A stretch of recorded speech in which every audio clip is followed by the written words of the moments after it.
Kasaragod government കോളേജിൽ പ്രിൻസിപ്പലിൻ്റെ ചുമതല വഹിച്ചിരുന്ന doctor M രമയെ അവർ സർവീസിൽ നിന്ന് വിരമിക്കുന്നതിന് ഏതാനും ദിവസം മുമ്പ് കുറ്റപത്രം കൊടുത്ത് അന്വേഷണം നടത്തി കുറ്റക്കാരി എന്ന് വിധിച്ച് പുറത്താക്കാനുള്ള നമ്മുടെ സർക്കാരിൻ്റെ മഹത്തായ പരിപാടി കേരള ഹൈക്കോടതിയുടെ കൃത്യസമയത്തുള്ള ഇടപെടൽ കൊണ്ട് തകർന്ന് തരിപ്പണമായി. വാർത്ത ഇന്ന് മാതൃഭൂമിയിലുണ്ട്, മലയാള മനോരമയിലുണ്ട്, മറ്റ് മിക്കവാറും സിൻഡിക്കേറ്റ് പത്രങ്ങളിൽ വലിയ പ്രാധാന്യത്തോടി വന്നിട്ടുണ്ട്. കാസർഗോഡ് ഗവൺമെൻറ് കോളേജ് എന്ന് പറയുമ്പോൾ നമുക്കറിയാം അത്യുത്തര കേരളമാണ്, കേരളത്തിൻ്റെ വടക്കേറ്റമാണ്. ചന്ദ്രഗിരി പുഴയ്ക്ക് വടക്കുള്ള ഭാഗത്തിന് അത്യുത്തര കേരളം എന്ന് വിളിക്കും. അവർ സപ്തഭാഷ സംഗമഭൂമി എന്നും പറയും. അവിടുത്തെ ആളുകൾ പറയുന്ന മലയാളം ഈ തിരുവിതാംകൂറുകാരായ നമുക്കൊന്നും മനസ്സിലാവുകയില്ല, കൊച്ചിക്കാർക്ക് മനസ്സിലാവില്ല. എന്തിന് തെക്കേ മലബാറിലുള്ള ആളുകൾക്ക് പോലും ഈ അത്യുത്തര കേരളത്തിലെ ഭാഷ മനസ്സിലാകാൻ ബുദ്ധിമുട്ടാണ്. അതിൽ കന്നഡയും തുളുവും ബ്യാരിയും ഉറുദുവും കൊങ്കണിയും എല്ലാം ചേർന്ന ഒരു മിശ്രിതമാണ്. അങ്ങനെയുള്ള ഈ കോളേജിൽ പ്രിൻസിപ്പളല്ല ശരിക്കും പ്രിൻസിപ്പളിൻ്റെ ചുമതല വഹിച്ചിരുന്ന ഡോക്ടർ എം രമ എന്ന് പറഞ്ഞ ഒരു അധ്യാപികയാണ്. ഇവരുടെ ഭർത്താവിനെ എനിക്ക് നേരിട്ട് പരിചയമുണ്ട്. അദ്ദേഹം ഞങ്ങളുടെ അഭിഭാഷക സംഘടനയിൽപ്പെട്ട ഒരാളാണ്, അഡ്വക്കേറ്റ് രാധാകൃഷ്ണൻ പെരുമ്പള. ഈ രാധാകൃഷ്ണൻ കാസർഗോട്ട് അറിയപ്പെടുന്ന ഒരു സാംസ്കാരിക പ്രവർത്തകനും കവിയുമൊക്കെയാണ്, അഭിഭാഷകനുമാണ്, CPI പ്രവർത്തകനുമാണ്. അദ്ദേഹത്തിൻ്റെ സഹധർമ്മിണിയാണ് ഡോക്ടർ രമ. അത് ഞാൻ പിന്നീടാണ് മനസ്സിലാക്കിയത്. ഇവർ ആ കോളേജിൽ പ്രിൻസിപ്പളിൻ്റെ ചുമതല വഹിച്ചിരുന്ന സമയത്ത് മറ്റെല്ലാ സർക്കാർ കോളേജുകളിലുള്ള പോലെ SFIക്കാരുടെ ഒരു ഭരണമാണ് അവിടെ നടന്നത്. മാത്രമല്ല AKGCT എന്ന് പറഞ്ഞ ഒരു ഭീകര സംഘടനയെക്കുറിച്ച് ഞാൻ മുമ്പ് പറഞ്ഞിട്ടുണ്ട്. ഈ സർക്കാർ കോളേജിലെ അധ്യാപകരുടെ സംഘടനയാണ്, മാർക്സിസ്റ്റ് നേതൃത്വത്തിലുള്ള സംഘടനയാണ്.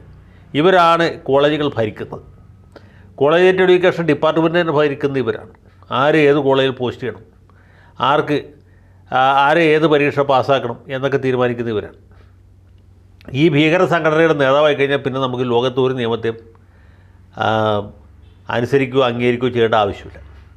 അപ്പോൾ ഈ കാസർഗോഡ് ഗവൺമെൻറ് കോളേജിലെ സ്ഥിതി ഒട്ടും വ്യത്യസ്തമായിരുന്നില്ല.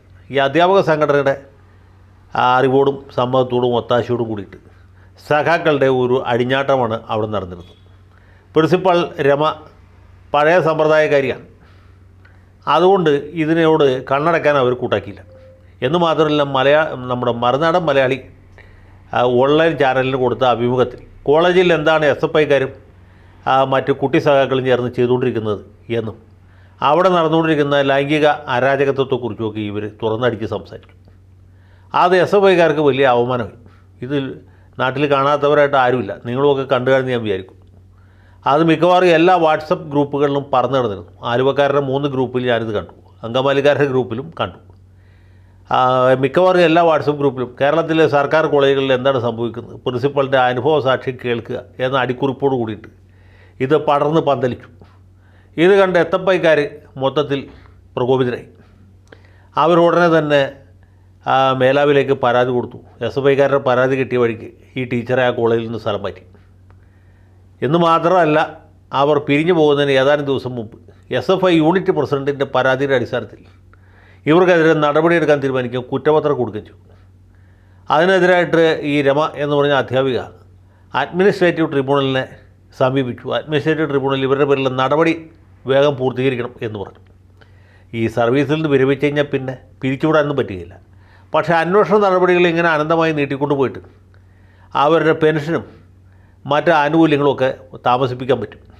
ഈ അധ്യാപിക ഇങ്ങനെ കയറി ഇറങ്ങി നടന്ന് അവരുടെ ചെരുപ്പ് തേയണം.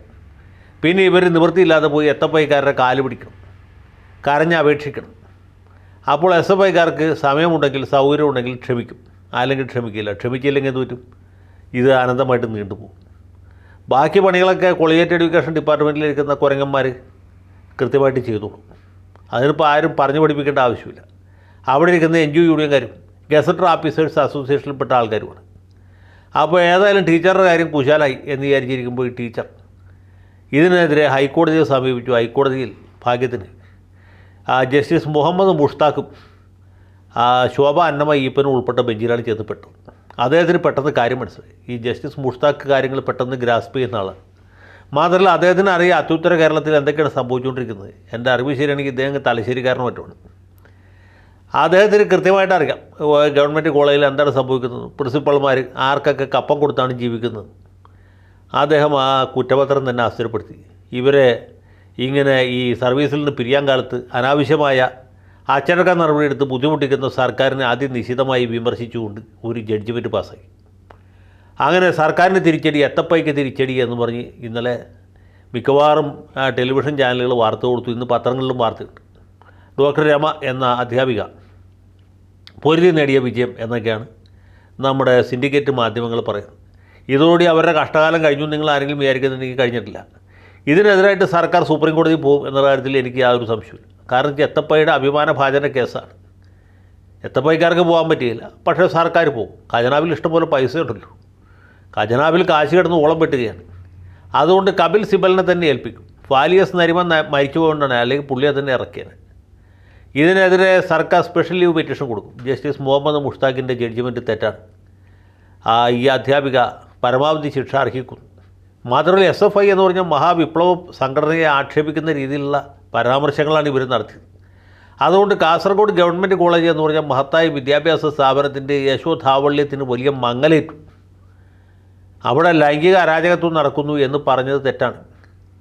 അവിടെ വളരെ പരിപാവനമായ കാര്യങ്ങളാണ് നടന്നുകൊണ്ടിരിക്കുന്നത് എന്നൊക്കെ പറഞ്ഞ് സർക്കാർ പ്രത്യേക അനുമതി ഹർജിയുമായിട്ട് സുപ്രീം കോടതിയെ സമീപിക്കും. സുപ്രീം കോടതി ഒരു സ്റ്റേഗം കൊടുത്ത ടീച്ചറുടെ കാര്യം കട്ടപ്പോയാവും. നമ്മുടെ നമ്മുടെ സാങ്കേതിക സർവകലാശാലയിൽ വൈസ് ചാൻസലറായി പോയ സിസ തോമസിന് ഓർക്കല്ലേ, അവർ ഏതൊക്കെ രീതിയിലാണ് നമ്മുടെ സർക്കാർ നട്ടം തിരിച്ചത്. എത്ര നാളവർ അഡ്മിനിസ്ട്രേറ്റീവ് ട്രിബ്യൂണലിലും ഹൈക്കോടതിയിലും സുപ്രീം കോടതിയിലും കയറി ഇറങ്ങി നടന്നു. എല്ലാ ഹർജിയും തള്ളിപ്പോയി. ഡോക്ടർ സിസ തോമസിന് എല്ലാ ആനുകൂല്യങ്ങളും നൽകേണ്ട വന്നു. സർക്കാരിനെ സംബന്ധിച്ചുള്ള ആനുകൂല്യം നൽകലല്ല പ്രശ്നം, ആനുകൂല്യം എന്തായാലും കൊടുക്കണം. പക്ഷേ ഇവരെ നരകിപ്പിക്കുക എന്നുള്ളതാണ്. സിസ തോമസ് എന്ന് പറഞ്ഞാൽ ധിക്കാരിയായ അധ്യാപിക രാത്രി കിടന്ന ഉറങ്ങരുത്, അവർക്ക് ഉറക്കം വരാൻ പാടില്ല. അവർ രാത്രി ദുസ്വപ്നം കാണും. അതിനു വേണ്ടിയിട്ട് നിരന്തരമായ കേസുകൾ കൊടുത്ത് നിരവധി ആയ ഹർജികളും ഉപഹർജികളും കൊടുത്ത് ഇവരെ ഒരു വഴിക്കാക്കി. ഇതാണ് അവിടെ സംഭവിച്ചത്. ഇവർ കുറച്ച് നാൾ വൈസ് ചാൻസലറുടെ ചുമതല വഹിച്ചു എന്നുള്ളതാണ് അവർ ചെയ്ത തെറ്റ്. അത് കഴിഞ്ഞിട്ടാണ് ഇപ്പോൾ ഡോക്ടർ രമയുടെ കേസ് വരുന്നത്. ഇതുകൊണ്ട് സർക്കാർ വല്ല പാഠവും പഠിക്കൂ? ഇതുകൊണ്ട് SFI വല്ല പാഠവും പഠിക്കൂ? ഇല്ല. അവർ മറ്റൊരു കോളേജിലെ പ്രിൻസിപ്പളിൻ്റെ കസേര കത്തിക്കും, വേറൊരു കോളേജിലെ പ്രിൻസിപ്പളിനെ കുഴിമാടം ഒരുക്കും, മൂന്നാമതൊരു പ്രിൻസിപ്പളിന് ആദരാഞ്ജലികൾ അർപ്പിക്കും, നാലാമതൊരു പ്രിൻസിപ്പളിനെ ചെരുപ്പ് മാലണിയിക്കും, അഞ്ചാമതൊരു പ്രിൻസിപ്പളിനെ കെരാവോ ചെയ്യും. കാരണം ഇവർക്ക് കപ്പം കൊടുത്തല്ലാതെ ഒരു കേരളത്തിലെ ഒരു ഗവൺമെൻറ് കോളേജിലും ഒരുമാതിരിപ്പെട്ട പ്രൈവറ്റ് കോളേജിലും പ്രിൻസിപ്പൾമാർക്ക് പ്രിൻസിപ്പളായിട്ട് തുടരാൻ പറ്റുകയില്ല. അതിപ്പോൾ രമയാണെങ്കിലും ശരിയാണ്, ഉമയാണെങ്കിലും ശരിയാണ്, ഭഗവാൻ മഹാവിഷ്ണു ആയാലും ശരിയാണ്. SFIക്കാരാണ് കാര്യങ്ങൾ തീരുമാനിക്കുക. SFIക്കാരെന്ത് തീരുമാനിക്കണം എന്ന് തീരുമാനിക്കേണ്ടത് ആരാണ്? AKGCT എന്ന് പറഞ്ഞാൽ തീവ്രവാദ സംഘടനയല്ല, ഭീകര സംഘടനയാണ്. അൽ ഷബാബ് അല്ലെങ്കിൽ അൽ ഖ്വയ്ദ, ഐറിഷ് റിപ്പബ്ലിക്കൻ ആർമി എന്നൊക്കെ പറയുന്ന പോലത്തെ ഒരു ഭീകര സംഘടനയാണ് ഈ AKGCT. AKGCTയുടെ ഫാൽഗുനന്മാരാണ് തീരുമാനിക്കേണ്ടത് ആരെവിടെ എന്ത് ചെയ്യണം എന്ന കാര്യം. അവരുടെ അനുവാദത്തോട്ടാണ് ഈ വക എല്ലാ കൊള്ളരായ്മകളും കോളേജുകളിൽ അരങ്ങേറുന്നത്. അവരുടെ അറിവ് സമ്മതമില്ലാതെ ഒരു ഇല പോലും അനങ്ങുകയില്ല. അപ്പോൾ ഈ കുട്ടിക്കുരങ്ങന്മാരെ കൊണ്ട് ചുടിയോറ് വാന്തിക്കുന്ന മഹാസംഘടന, അതിന് കുട പിടിക്കുന്ന ആരാണ്? അത് കാണ്ടാമൃഗത്തിനേക്കാൾ തൊലിക്കെട്ടിയുള്ള നമ്മുടെ മഹതിയായ ഉന്നത വിദ്യാഭ്യാസ മന്ത്രിയാണ്. അവർ തന്നെ ഇതുപോലെ ഉന്നത വിദ്യാഭ്യാസ രംഗത്ത് പ്രവർത്തിച്ച ആളാണ്.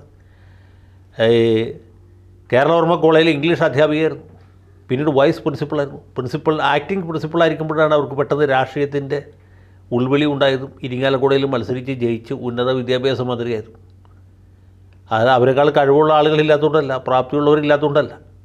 കഴിവും പ്രാപ്തിയുമല്ല മാനദണ്ഡം. ഇവർ വിജയരാഘവൻ സഖാവിൻ്റെ ഭാര്യയാണ് എന്നുള്ളതാണ്.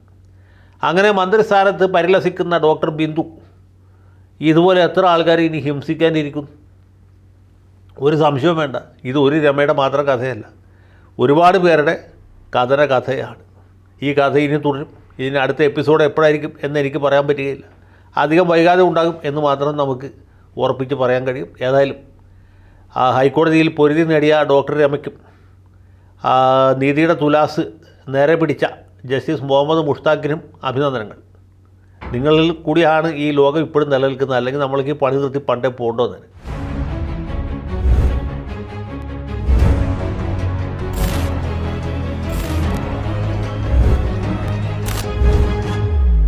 കൂടുതൽ വാർത്തകളും വിശേഷങ്ങളും നിങ്ങളിലേക്ക് എത്താൻ ABC മലയാളം സബ്സ്ക്രൈബ് ചെയ്യുക, ബെൽ ബട്ടണും അമർത്തുക.